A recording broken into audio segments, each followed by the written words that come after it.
하나님 말씀은 이사야서 10장 20절에서 34절입니다.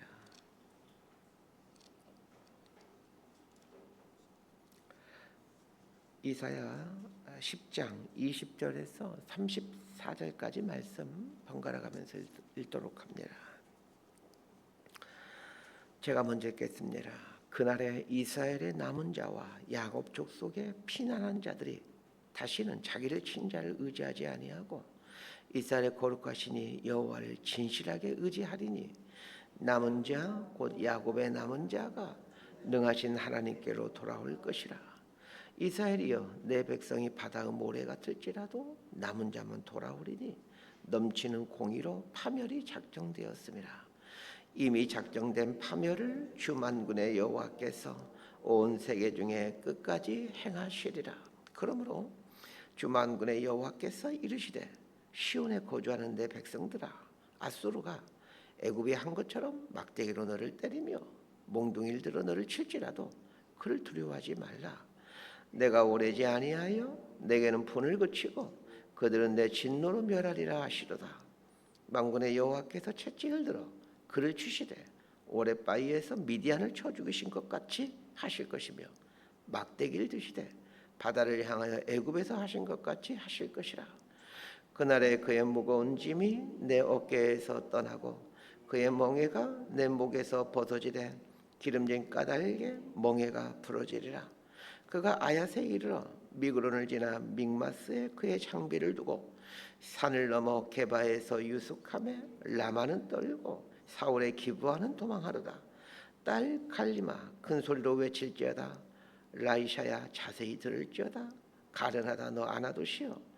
만메나는 피난하며 게빔 주민은 도망하도다. 아직 이날에 그가 노베에서 쉬고 딸 시온산 곧 예루살렘 산을 향하여 그 손을 흔들리로다. 보라 주 만군의 여호와께서 혁혁한 위력으로 그 가지를 꺾으시리니 그 장대한 자가 찍힐 것이요 그 높은 자가 낮아질 것이며. 34절 함께 읽습니다. 새로 그 빽빽한 숲을 베시리니 레바논이 권능 있는 자에게 배임을 당하리라. 아멘. 이사야서가 말해주고자 하는 내용은 이사야의 두 아들의 이름에 잘 담겨져 있습니다. 이사야의 큰아들의 이름이 스알야숲이고 둘째 이름은 마알살랄 하스바스입니다. 이 두 아들의 이름은 너무나도 대조적인 의미를 갖고 있습니다. 스알야숲이라는 말의 의미는 남은 자가 돌아오리라 라는 이런 회복에 대한 뉘앙스를 갖고 있는 이름인 반면 마알살랄 하스바스라는 이 이름은 심판이 온다라는 의미의 단어입니다. 이사야 선지자는 자신의 아들들의 이름의 의미처럼 이스라엘에게 심판을 선언하면서도 회복에 대한 메시지를 동시에 주고 있습니다. 이것은 이스라엘에게만 적용되는 메시지가 아닙니다. 영적인 이스라엘 백성들인 오늘날의 이 교회 그리고 오늘날의 그리스도인들에게도 똑같이 해당되는 이야기입니다. 우리들의 삶에 하나님의 심판과 하나님의 회복은 계속해서 일어나고 있습니다. 이사야 선지자가 활동할 당시 남유다에게 가장 위협적인 나라는 아수르입니다. 이미 아수르는 메소포타미아 지역을 점령하고 이 팔레스틴과 애국까지 그 영향력을 확대해 가고 있었습니다. 아수르의 군대가 파죽지세로 이 근동 지역을 휩쓸고 있을 때 이사야 선지자는 그 힘없는 그 바람 앞에 떨고 있는 그 마치 그 촛불처럼 그 연약한 그 약소국의 한 백성으로 살아가고 있습니다. 우리들이 처해진 삶의 자리 역시 이 이사야 선지자가 처했던 삶이 아닐까 생각합니다. 강한 곳, 영광스러운 곳, 그곳에 우리가 위치해 있는 것이 아니라 위험하고 힘든 곳에서 무력한 자로 서 있는 것, 이것이 우리의 삶의 현주소 아니겠습니까?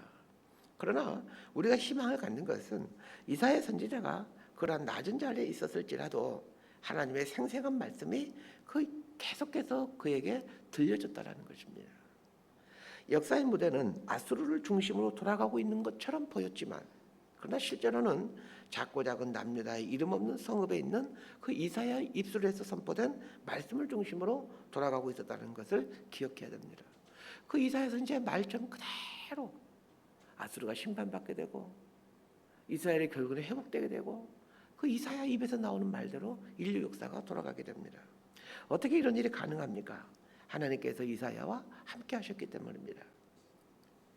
비록 지금의 삶의 자리가 영향력을 발휘할 수 없는 자리라 할지라도 하나님께서 함께 하시고 있다라면 그것이 역사를 이끌어가는 진원지라는 것을 알아야 합니다.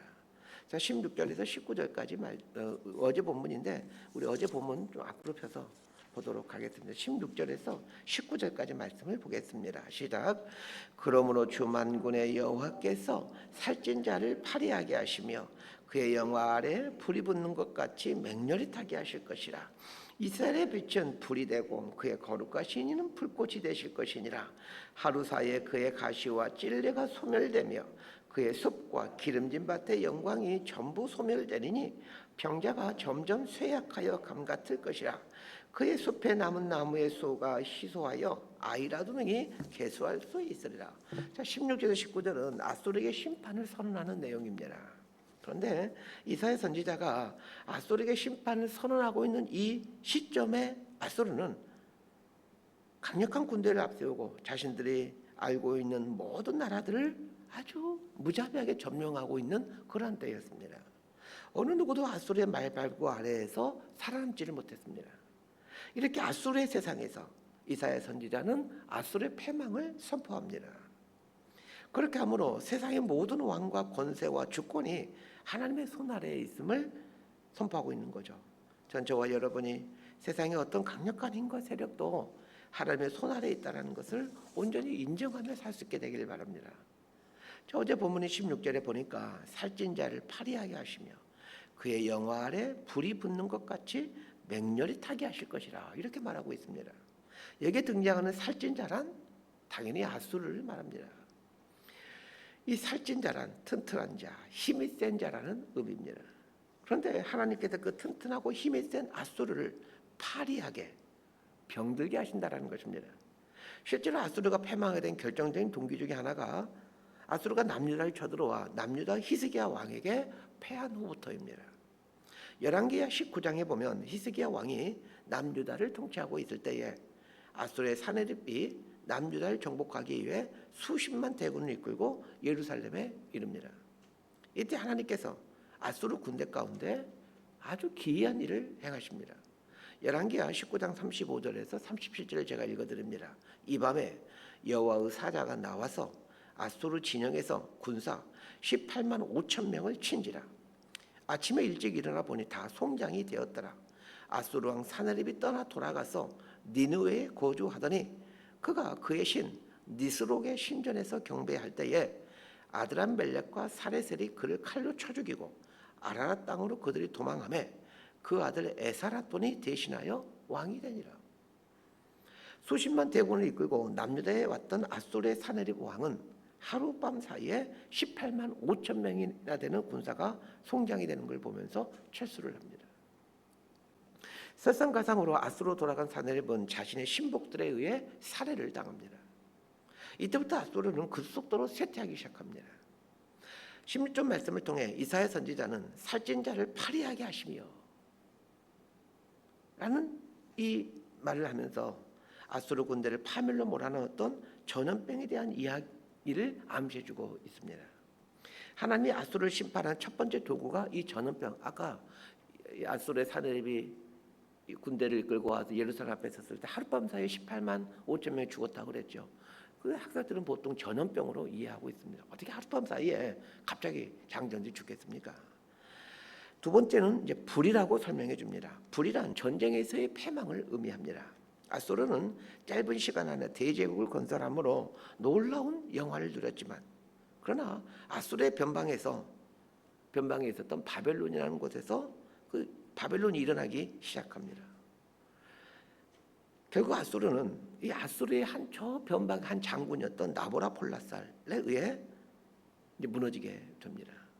그런데 이 모든 것들을 누가 주관하고 있는 것입니까? 17절에 보면 하나님께서 거룩한 불꽃이 되어 아수르를 심판하고 있다라고 말씀하고 있습니다.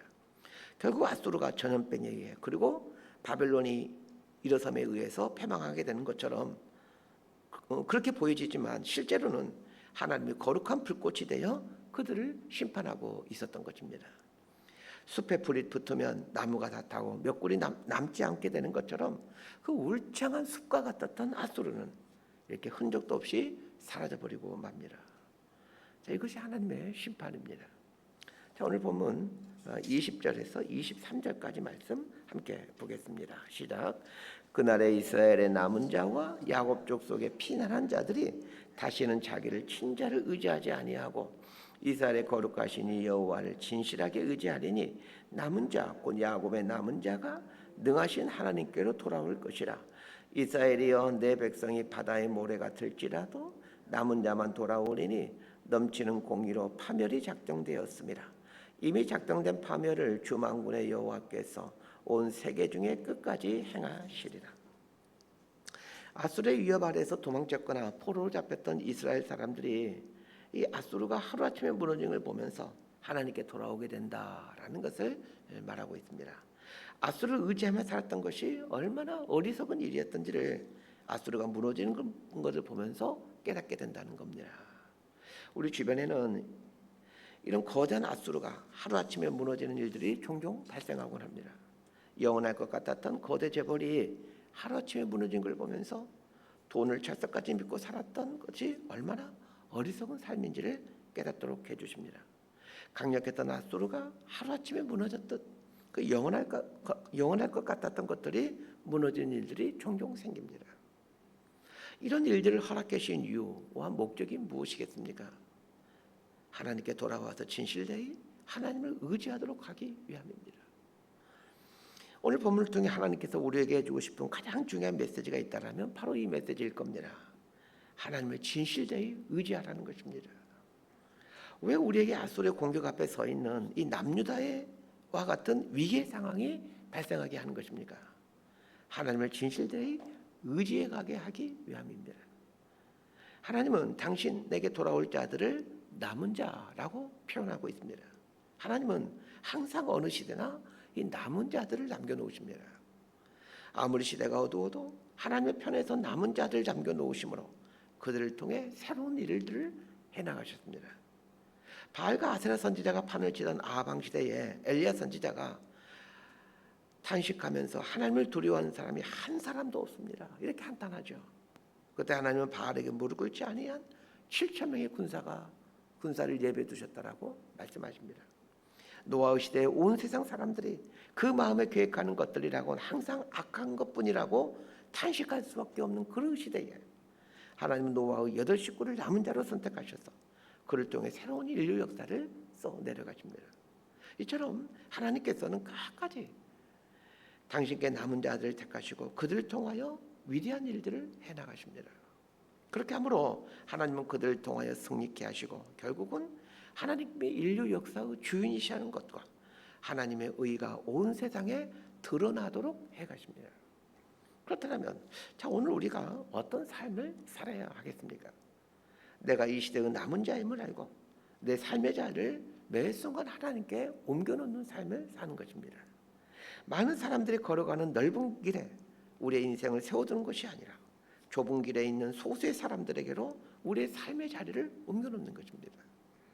이런 삶을 살기 위해서는 정신을 차리고 자신을 처복종시켜가며 그 넓은 길로 가려고 하는 본성을 추스려야만 거역해야만 하는 것입니다. 22절에 보니 바닷가에 모래알같이 이스라엘 사람들이 많이 있겠지만 그 중에 남은 자만 돌아오게 된다라는 좀 무서운 말씀을 해주시고 계십니다. 정말 이 말씀처럼 아수르의 남유다의 많은 사람들이 죽임을 당하였고 또 적지 않은 사람들이 포로로 잡혀가야만 했습니다. 그러나 이 모든 것들을 보면서 하나님을 끝까지 진실되이 신뢰하는 자들은 하나님께 더 가까이 돌아오게 됩니다. 그런 면에서 보면 심판도 하나님의 은혜입니다. 심판을 통해 내 영혼이 하나님께 돌아올 수 있는 저로운 기회가 되기 때문입니다. 자, 24절에서 27절까지 말씀 함께 보겠습니다. 시작. 그러므로 주 만군의 여호와께서 이르시되 시온에 거주하는 내 백성들아, 아수르가 애굽이 한 것처럼 막대기로 너를 때리며 몽둥이로 너를 들어칠지라도 그를 두려워하지 말라.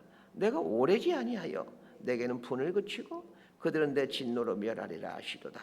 만군의 여호와께서 채찍을 들어 그를 치시되 오랫바위에서 미디안을 쳐주신 것 같이 하실 것이며 막대기를 드시되 바다를 향하여 애굽에서 하신 것 같이 하실 것이라. 그날에 그의 무거운 짐이 내 어깨에서 떠나고 그의 멍에가 내 목에서 벗어지되 기름진 까닭에 멍에가 부러지리라.